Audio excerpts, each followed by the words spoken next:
ako po yung papasalamat sa Panginoon kasi nga po, yan. Nagpa-medical din po ako kahapon.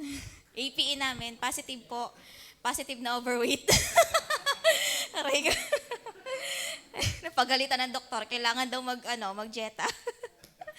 Yan po, ako po yung nagpa-medical na nawa nga ay maging maayos yung maging result. Pero nagpapasalamat sa Panginoon kasi nga po, biyaya ay parang naman po, ang problema lang talaga sa akin ay, yun nga, parang sa aking weight at saka sa mata. Yun lang po ang medyo tumatagilid. Pero ako nagpapasalamat sa Panginoon, biyaya nga po ay, yun nga po sa trabaho, okay pa naman po, okay pa. Nabigyan na rin nga po ng kasi nagkaroon din po kami ng party dun sa main office. Nabiyayaan ng plaque. Kasi nga po 5 years na rin. 5 years na nga rin naman nagtatrabaho. Biyaya ng Panginoon na binigyan nga ng ganong trabaho na 5 taon na nga namang nakatigil doon sa kumpanya. Tapasalamat ako sa Panginoon sa ganong nga, sa biyayang yon na trabaho pinagkaloob. Tapos po yun nga, sa pang-araw-araw na pag-iingat.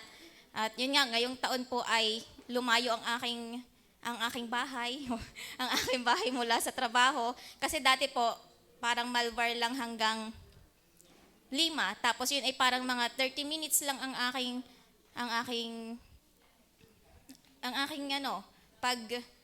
pagbiyahe. Ngayon po, napunta na ako ng Santo Tomas, ang layo na, isang oras na ang aking biyahe, 1 oras mula trabaho hanggang bahay, tapos ay lakad pa ng mga 20 minutes Nung nakadaan nga po yung aking mga workmate doon sa amin, gawa ng, nung nagparty kasi kami, parang gabi na nga po kami nakarating, ay hinihatid ako sa amin. Parang nung nakita nila yung dinadaanan ko, sabi sa akin, wala gang, yung sobrang dilim po kasi niya, tapos ay medyo may mga kugon sa tabi. Tapos yung pong may katayan ng baboy doon sa kabila.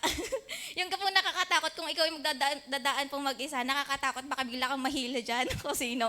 Kaya po ako'y nagpapasalamat sa biyaya ng Panginoon kasi sa pag-iingat nga po, pag araw-araw na paglalakad doon, hindi nga po pinapabayaan ng Panginoon, at sa pag-araw-araw na pagbiyahe, sa 1 oras na pagbiyahe ay talaga pong iniingatan ng Panginoon, hindi pinapabayaan. Nagpapasalamat ako sa biyayang yon. Yun nga, sa kalusugan nga din, hindi naman po na-ospital.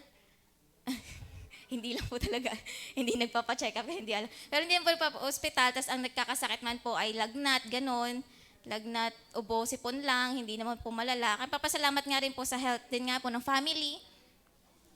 Hindi naman po yun nga po, hindi nagkakaroon talaga ng yung ospitalin na sakit. Papasalamat ko sa biyayang yun. At, yun po, papasalamat din nga po sa nandito pa rin mula 2008 hanggang ngayon ay nagpapatuloy nga po at nawa ay magpatuloy pa nga hanggang sa kunin ng Panginoon.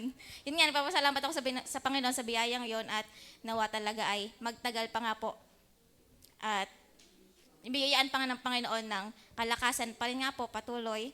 At yun nga rin po, yung sa spiritual nga rin po na paglago ay naway pagkaloob pa rin nga po ng patuloy ng Panginoon, yung revival araw-araw. Yan nga, papasalamat ako sa Panginoon sa lahat.